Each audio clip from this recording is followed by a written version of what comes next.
So, hanggang dun sa likod na yan. Ayun, good morning mga sir. Ayan, nandito tayo ngayon sa bayan ng Bayambang, Pangasinan. So, may titingnan tayo dito na 26,000 more or less. So, ito yung property na ito ay along Cemented Road. Ayan, kitang kita po yung kanyang property. Ayan, napakahaba ng frontage. So, ang gagandahan nito, meron siyang corner lot. So, susunod na daw na sisimentohin ito. Diretso rin yan, napakaluwang ng frontage yan. Siguro at least nasa 150 meters din ito. Ito sa 150 meters din mahigit. So, napakahaba ng frontage mga sir, mga madam. So, itong part na ito ng Bayambang ay upland daw. Hindi siya binabaha, kumbaga. Ay maganda po yung area na ito. So, yung square type siya. At the same time, napakalapad. Hindi po kasali yung mga. Ayan. So, sa mga nagbabalak kung kayo bumili ng property dito sa bayan ng Bayambang, napakaganda po nito mga sir, mga madam. So, napakahaba. Malapit na rin sa kabahayan. Ayan. Malapit na din sa electric line. Mga 150 meters daw yung haba niya. Pero nandyan na yung mga bahay. Tapos na may nawasan na rin. Ma-internet. So, maganda po ito sa mga may pera na kayang mag-invest ng ganito at i-subdivide, kasi napakaganda. Sa mga may pera talaga, maganda po ito. Hindi po siya masasayang, kumbaga kikita talaga yung pera ninyo kasi kabahayan na to eh. Pero kung gusto niyo naman gawing farm lot lang ninyo, maganda naman kasi pwede dito ang sibuyas, mais, ayan yung mga tinatanim dito, gulay. Pwede ka rin magpalay, pero hindi kasi masyado ang tubig dito sa lugar na ito.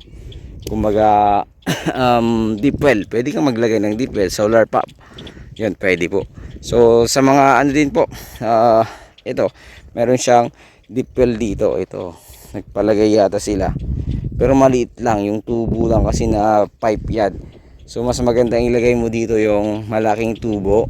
So, at least yung numero 4 or 6 pwede na yun para pampatubig. Tapos solar, yan, napakaganda. Meron po kami nagkakabit noon, pero depende po kasi sa ipapakabit ninyo. Mahal po yun, pero maganda po yun. Tuloy-tuloy pwedeng inumin yung tubig. Ayan. So sa mga ano din, mga sir, mga madam, gustong magpabakod din, meron din tayong client na or kasama na bakod muna bago bayad. Pwede po yun mga sir.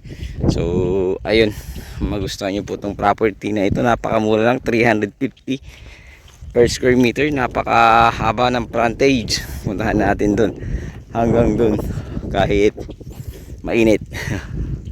Ayan, tingnan natin yung haba ng frontage ito.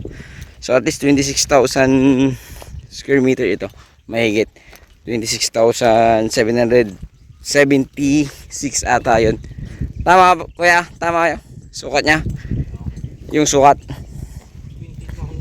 28 lumalabas, pero bakang 26 yung nakasulat dyan. 26, 26,776 square meter. Tingnan ko lang yung frontage nya dun para makita nyo, napakahaba ng frontage. Parang 200 nga pero basta 150 mahigit lang para hindi tayo magkulang. At least sumobra yung 150 meters frontage. Ayan na yung mga kabayan, no? Nakita yung mga bahay na yan. Napakaluwang ng property na ito. 350 per square meter, murang mura mga sir. Dito sa bayan ng Bayambang, pag ganitong presyo, mura na po yun. Ito na yata yung pinakamurang nakita ko dito sa Bayambang ngayon. Maliban dun sa mga right of way lang. Yung na-vlog ko dyan sa likod niya, halos katabi niya yan. So ito, pag nakakuha nyo ito, napakaganda ito mga sir. Ayan o. Hanggang dito yan. So yun yung mga bahay. Andyan na din ang electric line, nawasa. At the same time, meron na ding mga mayroon na ding wifi dyan. So malapit din to sa elementary school. At least siguro nasa 500 meters. Ayan.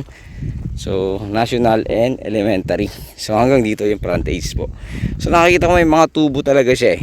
So maliliit lang siguro, baka 1.5 lang yan na tubo. Kaya pang gulay lang talaga, mais, ganun. So ayan. Muli, sana magustuhan nyo po ito. dito sa bayan ng Bayambang, Pangasinan. Ulitin ko, ito ay 350 per square meter. Sagot po nila yung capital gain tax sa 350 per square meter mga sir, mga madam. So 26,776 square meter. Ang pakaganda ng property na ito. So ayun, ulitin ko rin po, may sa mga gusto po magpabakod, meron tayong kasamang nagbabakod na bakod muna bago bayad. Magkakaroon lang po kayo ng kasulatan na ganun po para hindi din po maisahan yung ating kasama na kumbaga siya yung gagastos para mapakuran yung property ninyo na nabili at mabibili mga sir, mga madam. Ayan, promote lang po yun. Saka sa mga gustong magpalakad ng papel at magpa-vlog ng property, tawagan nyo lang po ako, pwede ako mag-commute. Mas mura pa yung nagagastos pag nagko-commute ako. So ayan po muli, ito pang Uningkot Agent Joel. God bless you all.